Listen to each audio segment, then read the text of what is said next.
ప్రియమిత్రులకు పునఃస్వాగతం. దాశరథి శతకంలో 64వ పద్యం చూద్దాం.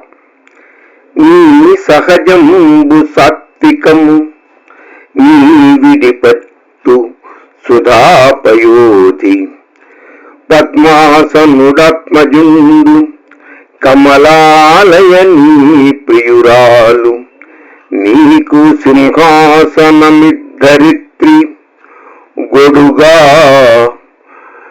ఆకాశము అక్షులు చంద్రభాస్కరులు నీ సుమతల్పమాదిపని నీవే సమస్తము గొలుచునట్టి నీ దాసుల భాగ్యమెట్టిదయ దాశరథి కరుణాపయోనిధి. కంచర్ల గోపన్న, సమస్తము నీవే, నీ అంతటి వాడిని సేవించేటటువంటి అదృష్టం కలిగినటువంటి నీ దాసుల యొక్క భాగ్యము ఏమని చెప్పమంటావు అంటూ రామచంద్రుని యొక్క గొప్పతనాన్ని ప్రస్తావిస్తున్నాడు.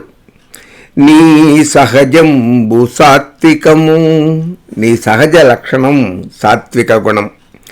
నీ విడిపట్టు సుధాపయోధి, నీ ఉండేటటువంటి విడిది పాల సముద్రం.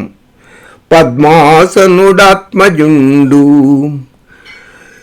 బ్రహ్మ నీకు కుమారుడు.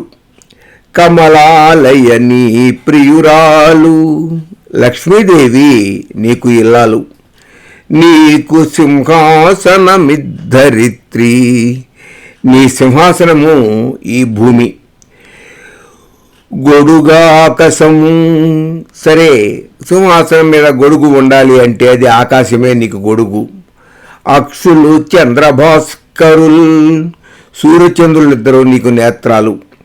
నీ సుమతల్పమాదిపని, నీవు వేసుకున్నటువంటి, నీవు నిద్రించేటటువంటి, నీవు పడుకునేటటువంటి పూల పాన్పు ఆదిశేషుడు. నీవే సమస్తము, అంతా నీవే. అటువంటి గొల్చునట్టి నీ దాసుల భాగ్యమెట్టిదయా, నీవే సమస్తము అయినటువంటి నిన్ను నిన్ను సేవించేటటువంటి, నిన్ను కొలిచేటటువంటి భక్తుల యొక్క అదృష్టం ఎటువంటిది మహామనుభావ. దాశరథి కరుణాపయోనిధి అంటున్నాడు కంచర్ల గోపన్న. నీ సహజంబు సాత్వికము నీ విడిపట్టు సుధాపయోధి పద్మాసనుడాత్మజుండు కమలాలయ నీ ప్రియురాలు నీకు సింహాసనమిద్ధరిత్రి గొడుగాక సమక్షులు చంద్రభాస్కరుల్ నీ సుమతల్పమాదిపని నీవే సమస్తమున్ గొల్చునట్టి నీ దాసుల భాగ్యమెట్టిదయా.